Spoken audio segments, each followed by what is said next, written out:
We will go and have a demonstration on Microsoft Entra Private Access. It's in a preview state now. What it provides is for the end users to be able to access the on-premises application without any requirement of having any VPN connection. So by leveraging Microsoft Global Secure Access, we are going to be able to access all the resources in the premises like the RDP services or SMB file shares or maybe local websites, everything we can access with a resource to user mapping. Go and look at how that is done in the lab. From the licensing perspective, all we need is a Microsoft Entra IDP1 license for this feature to work. The endpoint on which you're going to be able to leverage this feature to be able to enable this feature, it can be Windows 10, Windows 11, and as we speak, I think there are iOS and macOS and Android previews made available as well. But we'll focus on Windows 10, 11 operating system, client operating system. Needs to be a Entra joined or maybe a Entra Microsoft Entra hybrid joined, either of it. Just a registered device will not be sufficient. We need to have the devices joined to the either Entra hybrid joined or Entra joined. First, we need to enable the Entra private access, for which we will go to the portal, scroll all the way down, and then global secure access preview. And then we go to connect, traffic forwarding. We enable the private access profile. It takes a bit, possibly a second or two to get this enabled. To be able to access the on-premises resources, we also need to have the proxy connector, application proxy connector installed on the premises. For that, we go to connectors. I already have one, but you would need to click on the download connector service, and that will kind of start the download of a installable. You need to install that on any of the server which is inside your premises.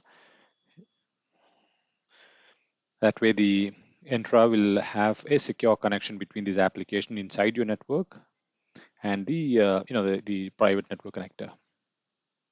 I've installed two in my lab, but you can even live with one based on your high availability requirements, and then other variables. You can go for more than one server, group it into uh, group the servers in the connectors in a way that it will be able to reach the resources you're trying to access on premises.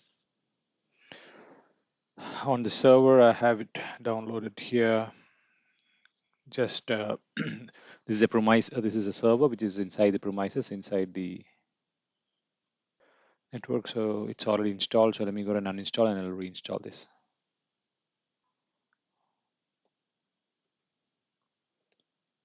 Installation is simple. You just have to click on a couple of next, and that's it. Very lightweight. No additional configuration which is required. If the server on which you're installing this proxy connector is behind a proxy, then internet proxy, then you might have to define those variables on the .NET config file. But if the server is having connectivity to internet, then you don't have to do anything additional. Here we provide the global administrator credential, and that's the only input which is required from us. That's it. It is completed.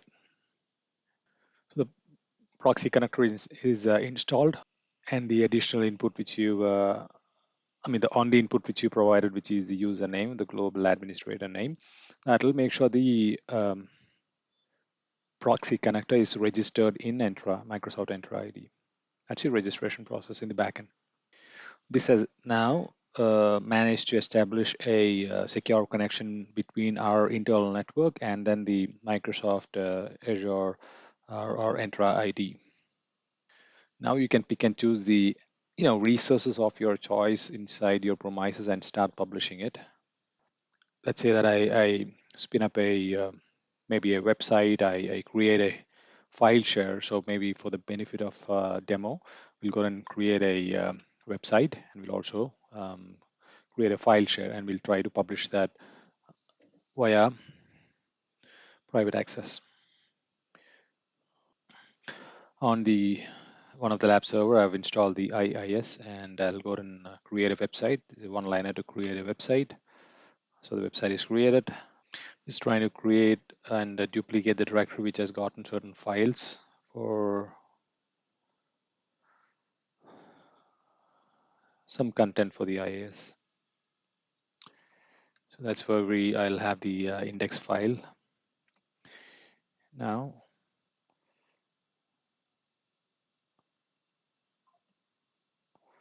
that's a new site we created, and we could see that's the binding. So I'll create a DNS record as well for this on the local DNS. So the name resolution can happen.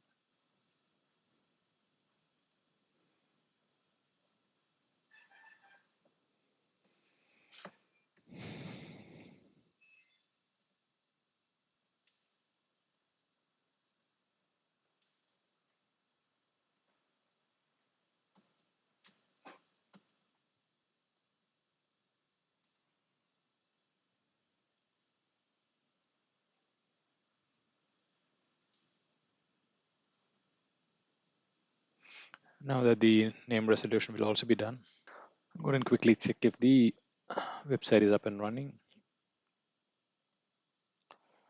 On this and say browse, and that's it. lib6.c1.countershare.com:90. This is a site which we created.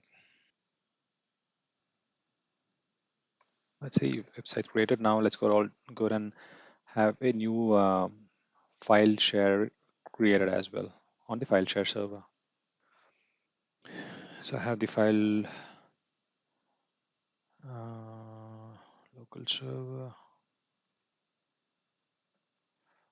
and yeah, this file and storage services. We go to shares and we go and maybe new share. Quick is fine. Custom path. We're gonna be the custom path and is share 2. Click on next. Give it a name. We'll just say sound share 2.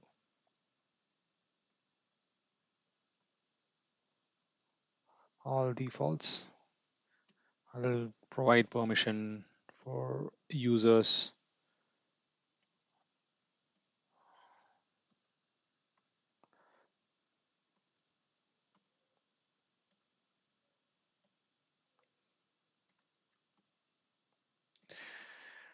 That's it. I create a new file share, trying to see if it is accessible, at least from the local network.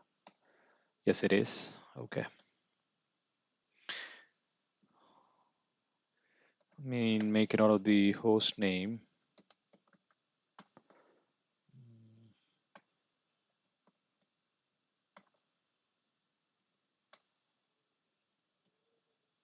We would need the host name while we configure certain values, the private access.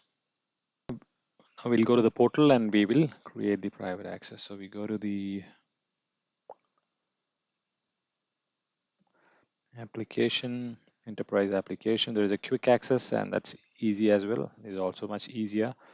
So here we can keep creating this application, and then it'll be much more easy to segregate and keep it a little, you know, organized. So I prefer this rather than quick access, but this is much more easier for that matter. So we'll go to the enterprise application. Under the application, global secure access. So go to new application, give it a name, whatever group you had created on the connector. Either For you, it could be default group. I created a group while I had set up the application proxy connector. We go and click on application segment and fully qualified domain name, which is server name 445 for file share, and click on apply. Similarly, come back and now go and click on new application for the other website, and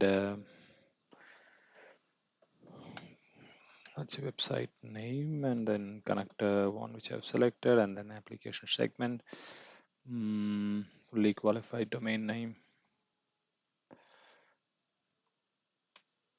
port number. I think I'd given as an ANT as a 90 as a port number, and click on apply. Also prefer to give that IP address as well,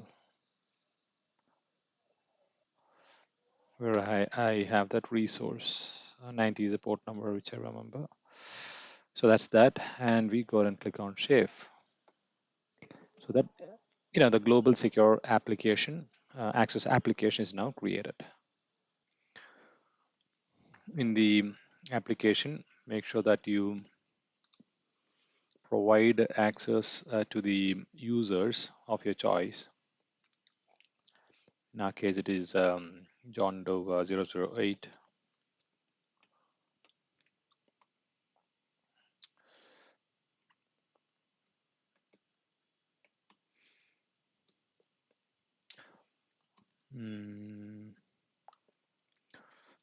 That's all because if you look at the properties of this application, you can see assignment is required. You toggle this to no, then you don't have to, but yeah, I'll keep it defaults. And then we go to conditional access, and you create a CA policy as well. Can say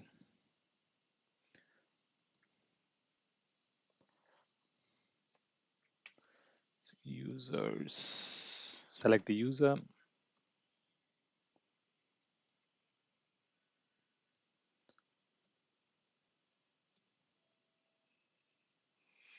application is by default is selected, lib6, you can see it. Grant, you can say maybe if you want, you can require multi-factor authentication and turn it on. That's it, the CA policy is also created for you. The same way, if you want to publish a RDS, and it could be that computer you're trying to access, and then provide an port number as 33894 for remote desktop protocol. If it is a regular website, 443, the one which I've done is an HTTP on a port number 90. So depending upon what you're trying to access, provide the FQD and provide the port number, you're golden. I will onboard the client operating system. The client which I'm going to have that in the lab is going to be an Entra, Microsoft Entra Joined, not going to be a hybrid. It can be hybrid, but in the lab, I will go and use a Entra Joined, Microsoft Entra Joined, which is not in the network, completely different in a different network segment, no access to any of the on-premises resources by default. The computer.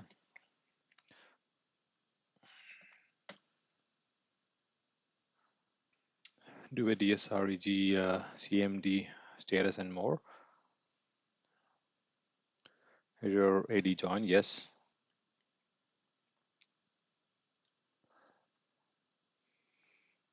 Azure AD PRT, yes. So yeah, and if I try to do an NS lookup of that particular resource from this PC, no, NS, okay,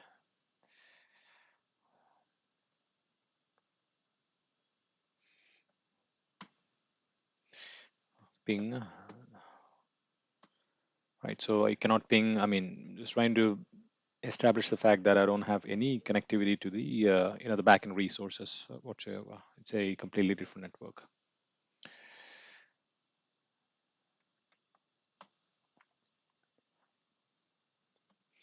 Try and download the global secure access client, And this is also really low touch configuration. You can even use Intune to push this through all the client operating system, or you can have the administrators to install it manually, either ways. Or maybe it can be a silent installation using whatever PC management tools what you're using.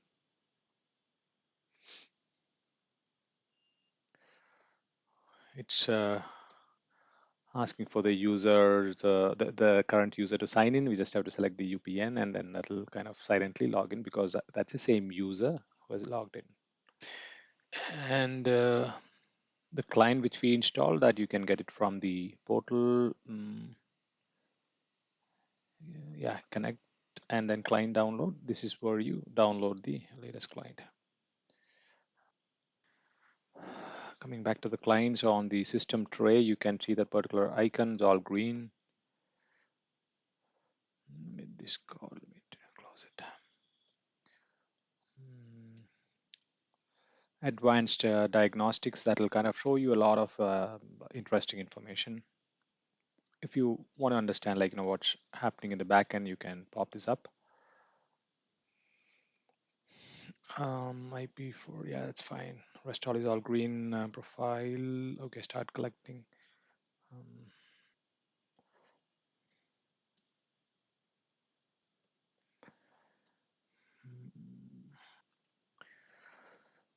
we'll just give it a little bit of time so that it'll help us understand if it was able to acquire the name and yeah, and a IP address will be associated with this computer. All of this is only for troubleshooting purposes. You don't have to dig in deeper on this.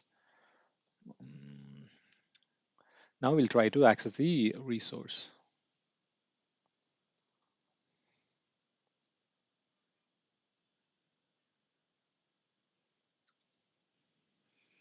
I think we need to give the okay. This will fail because the one which we published is basically the fully qualified domain name, so you need to provide that. Private access, you can see, I mean, it's asking for the sign in, and then if you remember the CA policy, we have asked to satisfy in multi-factor authentication. So I'm getting a pop-up on my phone. I match the number, say yes, show my face, happy camper, and letting me in. Hopefully, yeah, there you are. The new share which we created in the lab. So,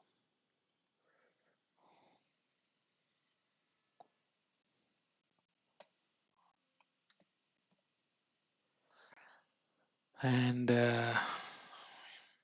now if we try to access the website, which is lip6, that's it. So from this computer, which is not inside the domain network, we try to access any of the internal resources. Um, right now, it's all TCP. UDP is also coming uh, as a feature. Now, any TCP protocol, give the port number, and then you're able to access it.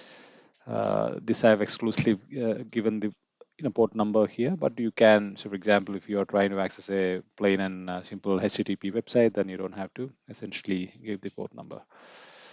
Now, if you look at the client,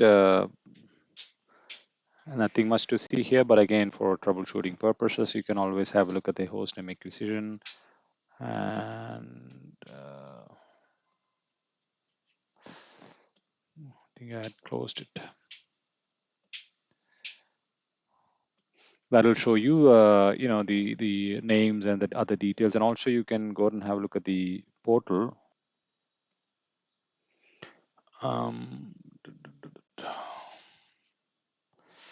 Go to the monitoring section, and you'll have more logs here to show you what exactly is happening under the hood. What is it trying to do? Which user? All those details can be fetched from here. So that's that. I mean, with this, we can enable access to all the internal applications and SMBs and other printers and other resources, which are like TCP based, connected with this global secure client, while not inside the network, maintaining all the right posture of the client operating system. irrespective of the network they are in.